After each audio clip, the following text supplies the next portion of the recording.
Hear that, kids? That's the sound of a can being opened so I can have a cold beverage. And let me tell you something. For today's subject matter, I need a cold beverage. That tastes good. So let's get it out of the way and get it over with. Big rigs, over-the-road racing for the PC. Chances are you might have heard of this thing. Chances are you might have actually played it.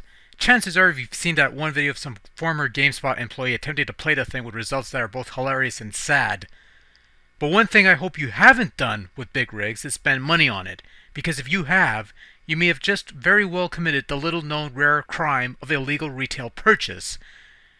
Frankly, you may have also proven yourself to be a complete f***ing moron, but that's besides the point. I think by this point, any attempt at a review of big rigs over-the-road racing is going to be a futile waste of time, because when you get right down to it, anything and everything that needs to be said about this game, such as it is, has already been said, and there's not really a whole lot of new ground to cover some 8 or 9 years after this game's initial 2003 release. Hell, I already did a quick vlog some time ago, my first playthrough of the game, and some of what I say here I probably already said there. With that having been said, however, I will attempt to cover as much ground as there is to cover in big rigs, but know that my review is based on a dubious version of the game, as if big rigs itself isn't dubious enough already, but that's besides the point. So as you could probably tell, Big Rigs is a racing game, except you don't actually race anyone because there's no one to race. Oh, there is a second truck at the starting point, but it just sits there and does nothing. Presumably it ran out of gas, or the engine broke down, or the driver shot himself, or something. I don't know. So basically you just use the arrow keys to drive your big rig around. Left and right steers, up moves forward, down moves backwards, and the spacebar brakes. Wait, I should probably reword that because, quite frankly, Classic Game Room did the same joke and it wasn't funny then. Sorry, Mark. Controls are responsive, for the most part, I suppose. The trucks are sluggish to steer around, but that's to be expected, I suppose. After all, 18-wheelers are heavy things, shouldn't be able to move about quite easily, and the controls reflect that, I guess. Doesn't make for a fun game, but come on, look at what's before you. Does this look fun? Hey, I know what'll make this fun. Here's a trick that everybody knows, pretty much. If you drive backwards while steering, you'll spin in a circle and build up speed. The longer you do this, the more speed you'll build. And let me tell you something, this big rig will build up speed forever. It never stops. You can build up speed up to 40 bajillion miles per hour, and it will still build up that speed. And yet when you let go, even when you're at 700 billion miles an hour, it'll just stop, like nothing. No momentum, no inertia, none of that.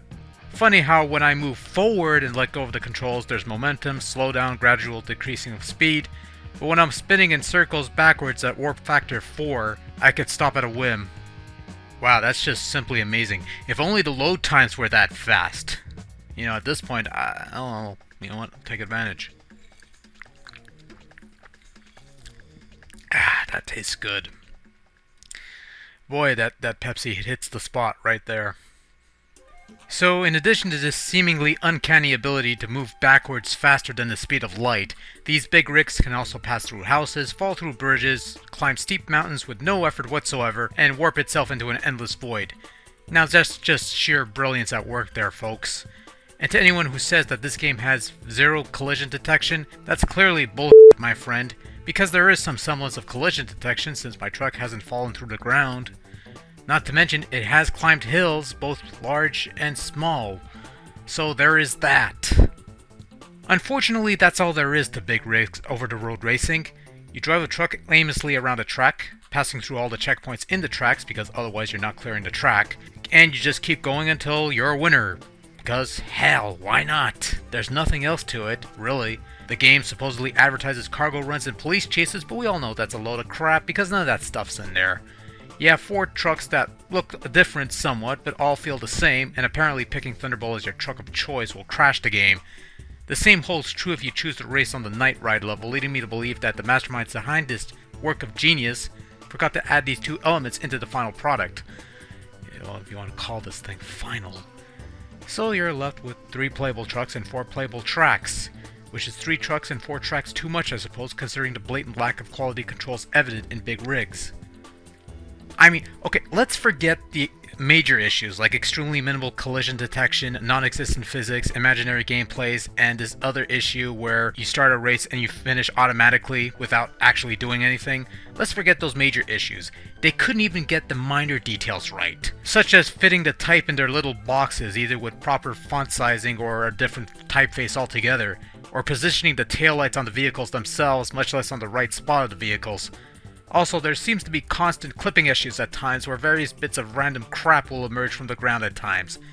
And this happens well within the constraints of the actual part of the track you're supposed to be on, never mind the wide open area you're not supposed to be able to climb but are able to because the programmers are such geniuses. Or something. You know, I'd make some comment about how Russians seem content putting out drivel for sale and assume it will make money, cause you know, I know some people are like that. But come on, this is the same place that gave birth to Tetris, which is one of the most well-regarded puzzle games of all time. So I know there's some semblance of quality control out there, somewhere, but not here for some reason. And why are these load times taking so long? I need another drink. I'm sorry, folks. I need another... This thing's putting me to sleep. Graphically speaking, Big Rigs looks good enough for a high-end Sega CD game, but not so much for a PC game released in 2003. There's options to tweak the texture quality, but honestly I've not seen any difference between the low and normal settings. The mountain scenery in the distance looks kinda nice, and to be quite honest, the rendering looks alright when it doesn't glitch up or anything.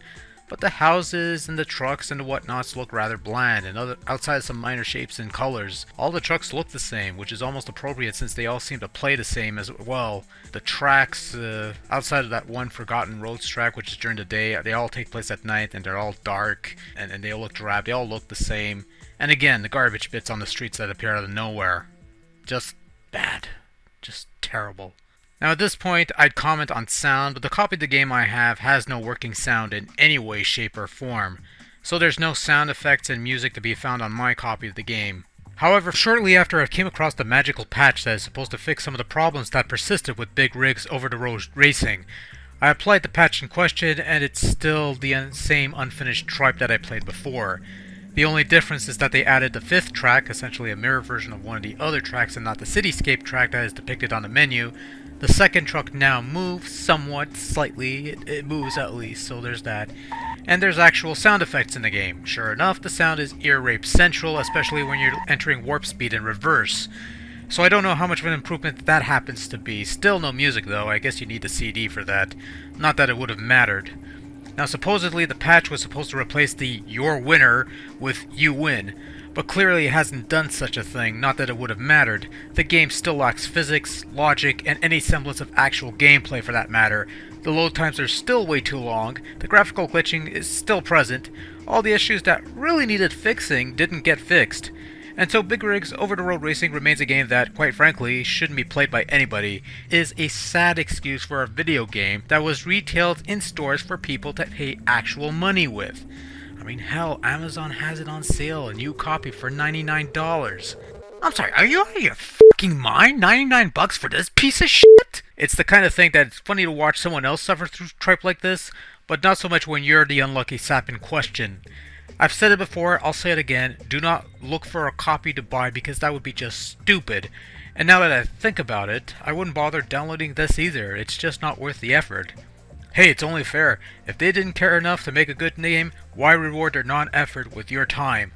Or money for that matter. Don't bother.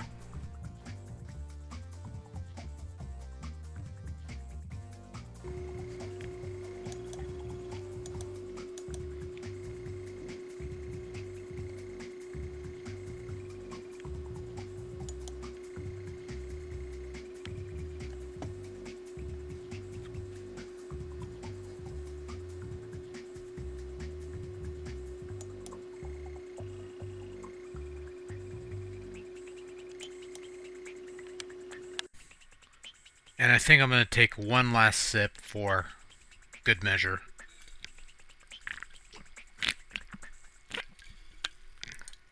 Ah, that felt good.